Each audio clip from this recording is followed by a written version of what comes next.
Bismillahirrahmanirrahim. Assalamualaikum warahmatullahi wabarakatuh. Alhamdulillahirabbil alamin wal aqibatu lil muttaqin wala udwana illa 'alal zalimin. Asyhadu an la ilaha illallah wa asyhadu anna Muhammadar Rasulullah. Allahumma shalli ala sayyidina Muhammadin wa ala alihi wa sahbihi ajmain.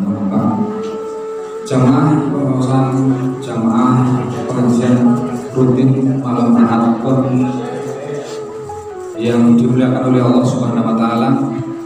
Alhamdulillah, semoga kita diberi istiqomah untuk terus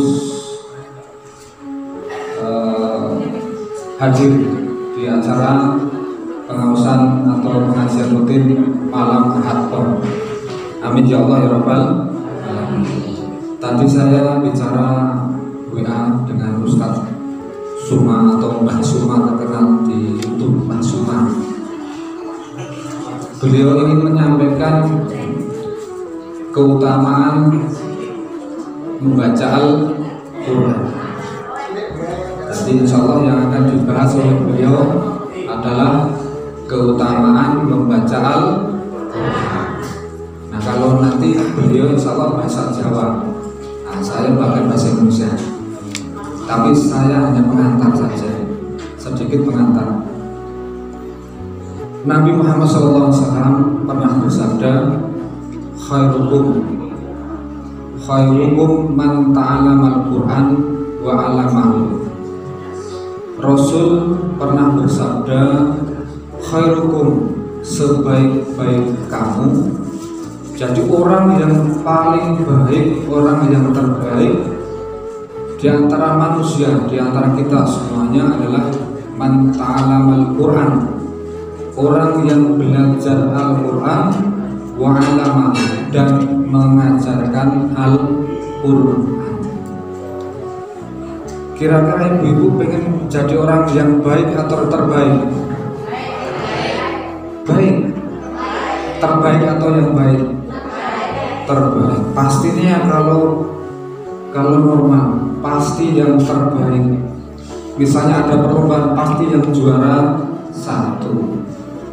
Nah, yang kata Rasul, yang terbaik di antara kita, di antara manusia adalah orang yang dia belajar Al-Quran dan mengajarkan Al-Quran. Karena apa Bapak Ibu? Karena Allah Subhanahu wa taala menurunkan Al-Quran itu di dalam ayat, dalam surat Syahrul Ramadan allati unzila fihi Quran hudal linas. Jadi Al-Quran itu adalah hudal linas, petunjuk bagi manusia. Jadi Allah Subhanahu wa taala menciptakan kita manusia ke alam dunia itu tidak diciptakan lalu dibiarkan begitu saja. Jadi tidak misalnya Allah menciptakan Surati, Allah menciptakan Pak Tamir, Pak Yaman, dibiarkan saja. Tidak. Tapi untuk kebahagiaan manusia, untuk keselamatan manusia, supaya tadinya manusia dari surga kembali ke surga, maka diperlukan petunjuk hidup. Petunjuk hidup. Kalau misalnya Allah membiarkan, maka manusia tidak akan selamat, tidak akan bahagia hidupnya kalau tidak ada Al-Quran. Maka Al-Quran adalah hudal lil muttaqin, petunjuk bagi orang-orang yang bertakwa.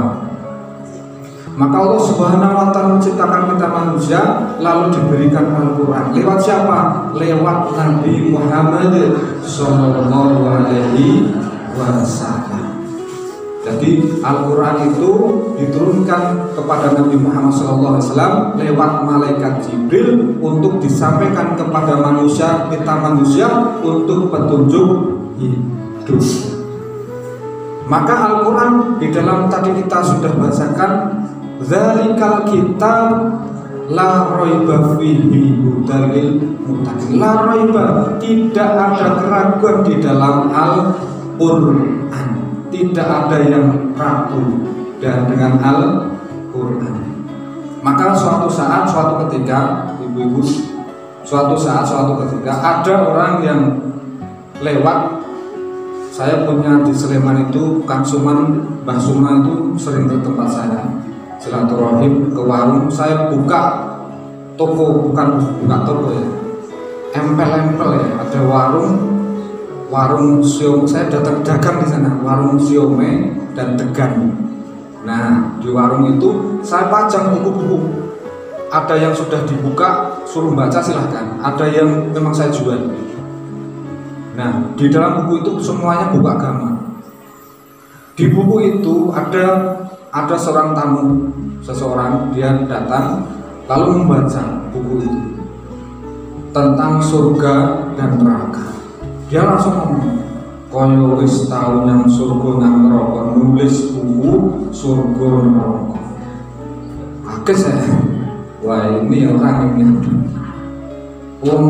wis tahu yang surga yang neraka kok nulis surga neraka. Langsung ngomong bapak, kalau tamu ketukan mau diburu kalau tak ngobrol yang panjenengan tinggal puten Pak panjenengan semanipun sinten.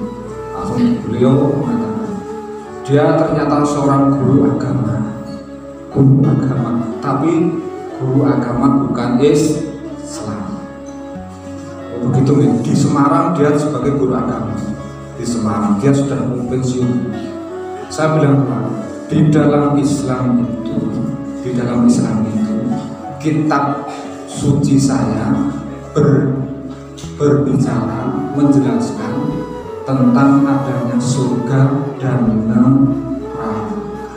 Bukan hanya surga dan neraka, ada menjelaskan tentang malaikat, ada jin, ada alam ghaib. Kenapa saya sebagai orang beriman yakin Pak bahwa Al-Quran itu kitab suci yang harus saya pegang dan di dalamnya ada tentang surga dan neraka? Saya langsung menjelaskan, Bapak tahu nggak, orang tahu itu pasti ada yang memberi tahu. Nomor restu, orang tahu pasti ada yang memberi tahu. Orang mendapatkan informasi pasti ada yang memberikan informasi atau berita. Jangan sepakat Pak, sepakat. Dia bilang sepakat. Oke lah kalau begitu. Akhirnya saya terangkan bahwa Al-Quran dari Allah diturunkan kepada umat Islam, kepada manusia adalah lewat malaikat Jibril. Dibacakan malaikat Jibril, diwahyukan Allah lewat malaikat Jibril, dibacakan kepada Nabi Muhammad Sallallahu Alaihi Wasallam. Setiap turun wahyu, malaikat Jibril membacakan Al-Quran pada kanjeng Nabi Muhammad Sallallahu Alaihi Wasallam. Maka Nabi Muhammad hafal Al-Quran. Saya bilang begitu. Maka dari Allah mewahyukan kepada Nabi Muhammad hafal Al-Quran. Maka Nabi Muhammad ketika menerima wahyu, dia dibacakan Al-Quran itu kepada para sahabat. Dan para sahabat ketika mendengar, maka para sahabat karena sering dibacakan Nabi, maka sahabat banyak yang menghafal Al-Quran. Nah, ketika Nabi sudah wafat, sudah meninggal, Al-Quran itu diwarisi oleh para sahabat.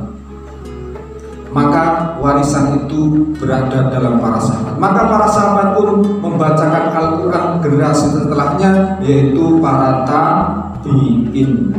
Nah, para tabi'in ketika sering dibacakan Al-Quran, maka kemudahan mujizat Al-Quran itu mudah dihafalkan. Maka para tabi'in pun menghafalkan Al-Quran. Maka ketika sepeninggal sahabat, Al-Quran itu diwarisi oleh para tabi'in. Dan sampai sekarang Al-Quran sudah diwariskan kepada setiap muslim, para hafidh, para penjaga pemelihara Al-Quran. Bukan hanya 1, 2, bahkan jutaan tak terhitung orang yang dia hafal Al-Quran. Bukan hanya ulama, bukan hanya kiai, bukan hanya ustadz, tapi anak-anak kecil pun ada yang di Afrika, ada yang di Eropa, bahkan ada di Indonesia itu para hafid-hafid, mereka menghafal Al-Quran. Maka dari itu Al-Quran banyak yang hafal. Tidak mungkin Al-Quran itu bisa dipalsukan. Maka salah satu-satunya kitab yang banyak dihafalkan adalah Al-Quran. Maka di dalam Al-Quran la raiba, tidak ada keraguan di dalam Al-Quran, karena Al-Quran berbicara tentang yang gaib itu dari yang maha gaib, yaitu Allah Subhanahu wa Ta'ala. Adanya surga, ada neraka dari Allah. Allah yang menciptakan surga neraka, maka menginformasikan kepada kita manusia untuk meyakini adanya surga dan neraka. Maka bisa menjadi dalil bahwa Al-Quran itu adalah wahyu atau kitab suci dari Allah Subhanahu wa Ta'ala. Kitab mana yang bisa dihafalkan? Tidak ada kitab. Maka terjaga kemurnian, keaslian daripada Al-Quran. Maka qul huwallahu ahad, katakanlah bahwa Allah itu ahad, Allah itu satu, lam yalid wa lam yulad. Allah, qul huwallahu ahad, Allah sama. Allah tempat bergantung, hanya tempat meminta memohon hanya kepada Allah. Lam yalid wa lam yulad, Allah tidak beranak dan juga tidak diperanakan. Allah tidak punya anak. Allah sudah mengatakan di dalam firman, Allah tidak punya anak dan juga tidak menjadi seorang anak. Allah itu Khalik, Allah itu pencipta, sedangkan yang lain adalah selain Allah dan diciptakan atau makhluk. Maka lam yalid wa lam yulad wa lam yakul lahu kufuwan ahad. Tidak ada yang setara, yang serupa dengan Allah Subhanahu wa Ta'ala. Jamaah yang dimuliakan oleh Allah Subhanahu wa Ta'ala. Maka apa yang nanti disampaikan Ustaz Suman atau Mbah Suman nanti, harusnya jamaah tidak ada keraguan lagi. Karena apa? Al-Quran adalah wahyu Allah dari Allah, dan itu terjaga kemurnian, keorisinilannya, terjaga kemurniannya karena banyak yang hafal Al-Quran. Sedangkan secara teks, secara buku Al-Quran itu ada kitabnya, masih ada. Ada salah satunya di Turki, ada di Mesir, ada. Nanti kalau jenengan ibu atau mbak-mbaknya ke Mesir atau ke Turki, nanti bisa lihat Al-Quran dari salinan Khalifah Utsman bin Affan, atau namanya Mushaf Utsman. Kitabnya ada pun terjaga karena banyak yang hafal. Maka semua informasi yang ada di Al-Quran wajib diyakini 100%. La raiba, tidak ada keraguan di dalam Al-Quran. Demikian apa yang dapat saya sampaikan. Mudah-mudahan ada manfaatnya. Nanti insya Allah disempurnakan oleh Ustaz Sumadi Abu Zaki atau Mbah Suman. Demikian, tafadhol Maskuro Ustaz atau Mbah Suman, Pulau Sumaka. Demikian dari saya, kurang lebih minta maaf. Assalamualaikum warahmatullahi wabarakatuh.